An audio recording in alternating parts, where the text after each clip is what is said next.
O sea, la muchacha se desfallece y 48 horas después sigue desfallecida.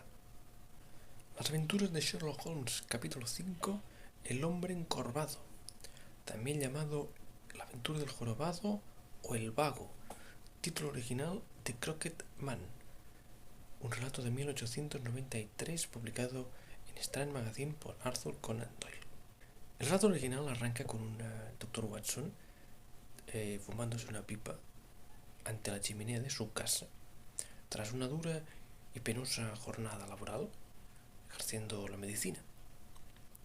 Su mujer ya está en la cama y el servicio ya está recluido en sus habitaciones cuando alrededor de las 11 de la noche suena el timbre de su casa. Creyendo que es un paciente, el Dr. Watson va a abrir y se encuentra con Sherlock Holmes, que se autoinvita a pasar, y tras hacer unas pequeñas deducciones sobre la cantidad de trabajo que tiene Watson o el hecho que no tenga ningún invitado en su casa, Holmes se autoinvita a pasar la noche en la casa y pasa a contarle a Watson el caso en el que se encuentra embrollado.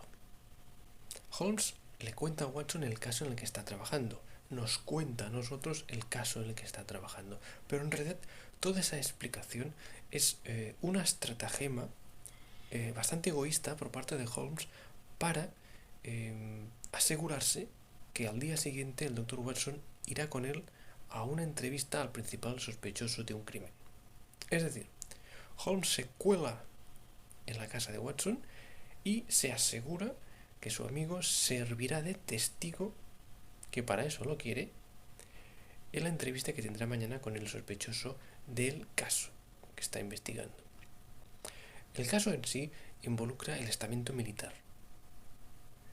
Una criada, yendo a llevar un té a su señora, encuentra la puerta de la habitación cerrada y oye a través de la puerta una discusión entre el matrimonio.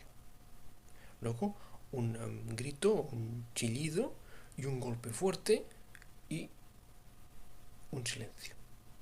La puerta está cerrada por dentro con llave, así que el mayordomo o el criado tiene que dar la vuelta a la casa y entrar por la ventana, o una especie de ventana francesa, una especie de ventana grande de tamaño puerta, que abren al jardín.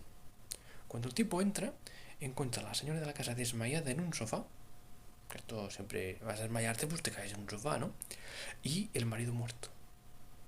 En el relato original de Conan Doyle, los militares, ya que este fallecido era un militar de alta graduación, tapan el asunto y contactan con Sherlock Holmes para que les ayude a resolver este caso. En la adaptación televisiva, toda esta introducción, toda esta entrada en torbellino de Holmes en casa de Watson se omite.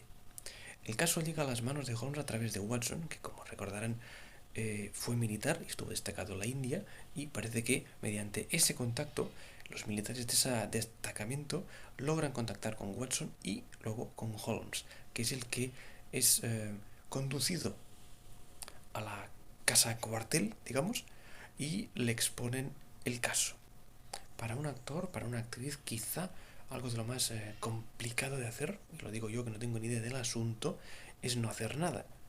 Es decir, el personaje le hablan y él escucha. Jeremy Brett, haciendo de Sherlock Holmes, hace aquí una masterclass de cómo ser Sherlock Holmes escuchando. Durante la entrevista con el militar, que le da los datos necesarios para empezar a investigar el caso, Holmes aparentemente escucha. Pero si uno se fija, ve enseguida que en su rostro hay una multitud de pequeños movimientos. Se mueve las cejas, mueve los ojos, mueve los labios, hasta un punto de frenesí que incluso se levanta y en una muestra de poca educación, toqueteando sus cosas, abriendo y cerrando la puerta, como ignorándole por completo. El caso, en su meollo, en su núcleo, consiste en una trama aparentemente sencilla de un matrimonio que resulta que se ha construido a base de un engaño. Tiempo atrás, cuando todos los personajes de esta historia estaban en la India, en un destacamento militar británico, eh, la chica, que era hija de un militar sargento mayor del destacamento, era como la atracción para todos los soldados y todos hacían intereses o intentar destacar para llevárselo al huerto, robarle el corazón. Esta muchacha parecía interesada en un tal Henry o Harry Wood, muchachos más atractivos del regimiento, que durante una escaramuza rival que los rodeó a ese destacamento, tuvo la gallardía o la valentía o la insensatez, ¿vale?, de salir e intentar pedir ayuda a una tropa de refuerzo que iba en camino. Ese acto de valentía estuvo acompañado por, digamos, la ruta de escape que un compañero barra rival, luego veremos que era mucho más rival que compañero, el tal Barclay, le da una ruta para ir a encontrarse con este destacamento de refuerzo que tiene que venir a liberarlos. Nuestro Henry o Harry, porque el nombre a veces es confuso, sale y dice una frase muy, muy bonita, dice: tenía en mis manos, en mi responsabilidad, la vida de miles de personas, pero solo me importaba la vida de una, la de nuestra querida Nancy. El caso es que al tal Barclay le da una ruta para huir o para salir de ese cerco que en realidad es una trampa. Esto es muy malvado, porque ese Barclay lo que hace es quitarse de encima a su rival en los amores, mandándole directamente a la muerte para quedarse él con la chica y luego casarse con ella. Y años más tarde, después de un montón de penalidades y torturas, nuestro Henry barra Harry vuelve a Inglaterra y por un azar se encuentra con Nancy,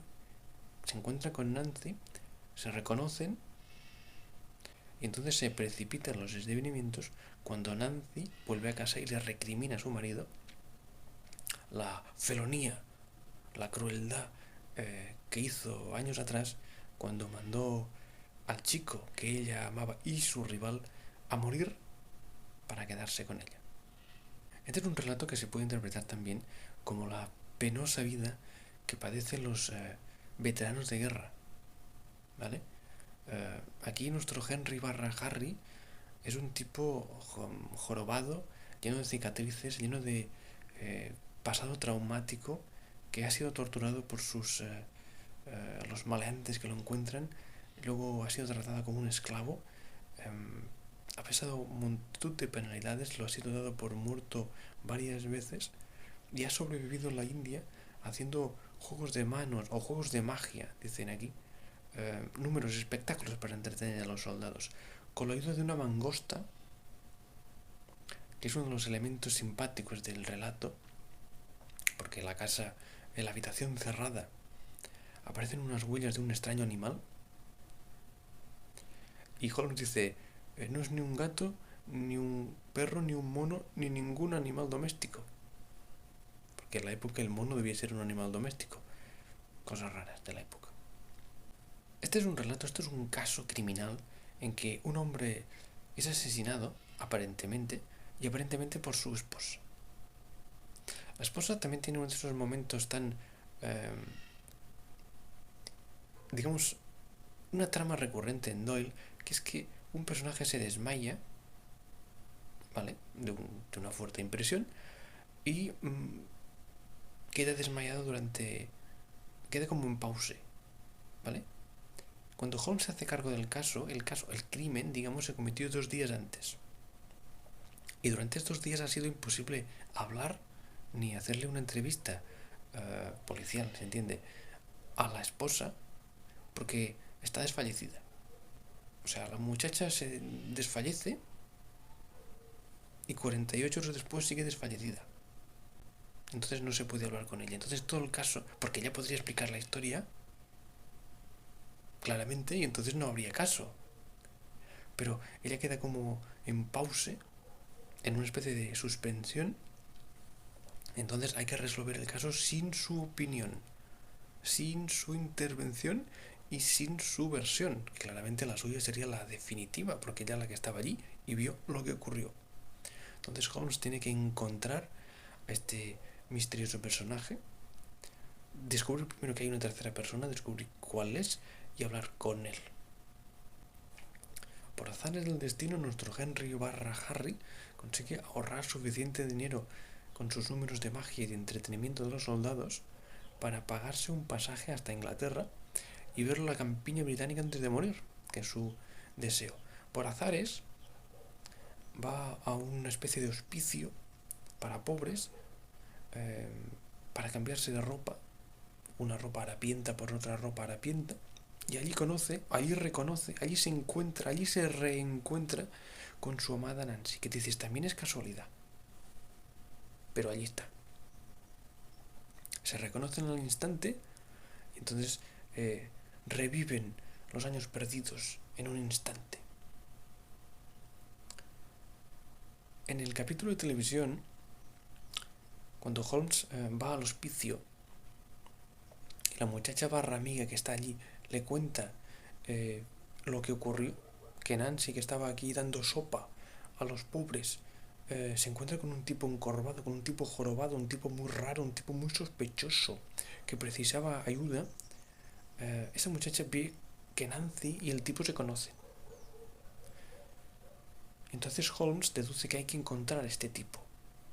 En la versión televisiva salen de ese hospicio, entran en lo que parece una especie de bar cutre, donde hay lo que parecen prostitutas, aunque no se especifica, y estando allí 2 segundos, aparece el tipo. Allí, de la nada, o sea, de todos los posibles baretos y lugares de alterne, cutres, pobres, donde están los soldados, Holmes encuentra la primera, el bueno, y en ese local encuentra el tipo que está buscando. Fantástico. En el relato original de Arthur Conan Doyle, Holmes no encuentra a este jorobado, a este tipo misterioso y parece principal sospechoso del crimen, no lo encuentra él por azar, sino que utiliza la red de pequeños informantes que tiene a su disposición. Se trata de un grupo de chicos, adolescentes, preadolescentes, niños, que aparecen en algunos relatos de Conan Doyle y que le sirven para espiar, seguir, informar, vigilar a sospechosos, a vehículos, a casas, como tener 1000 ojos para vigilar Londres. Cuando Holmes se presenta en casa de Watson, tiene a un muchacho apostado en el hostal, en la pensión, donde han descubierto que vive este tipo. Obviamente este tipo, con su aspecto de ropas orientales, el andar encorvado y esta caja extraña donde lleva un animal raro, la mangosta, no pasa desapercibido en ese Londres de la época, aunque había muchos tipos harapientos, parece. El caso es que los jóvenes detectives, esta horda de niños pícaros y ladronzuelos que trabajan, más o menos, por Sherlock Holmes, lo encuentran y Holmes da orden de vigilarlo. Por eso, cuando se mete, se autoinvita en la casa de Watson y le pide que le acompañe a la mañana siguiente a interrogar a este tipo, él sabe que lo va a encontrar en su casa, porque tiene un chaval ahí vigilando. ¿Que el chaval está toda la noche en la calle vigilando una ventana? Sí. ¿Que esto sería explotación infantil?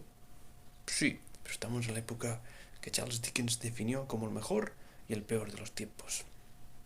De Sherlock Holmes ha pasado a la posteridad una frase que en realidad Holmes, en los relatos originales de Arthur Conan Doyle, jamás dice. Me estoy refiriendo al elemental querido Watson. Esta réplica que dice el Holmes televisivo a su amigo y ayudante, el Dr. Watson, como he dicho, jamás fue escrita por Arthur Conan Doyle. En ninguno de los relatos ni en ninguna de las novelas Holmes dice esto. Si bien es cierto que en este relato sí que utiliza la expresión elemental referida a Watson, pero no le añade el querido Watson. En el episodio televisivo, los adaptadores han hecho una reversión de esta frase y es Watson el que le dice tras una ingeniosa deducción elemental, querido Holmes. Por todo lo demás, este es un relato de escucha.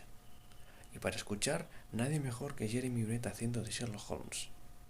Miles de pequeños movimientos, gestos, impresiones en un actor que aparentemente no está haciendo nada, pero que realmente está haciendo un universo entero de deducciones detrás de su máscara.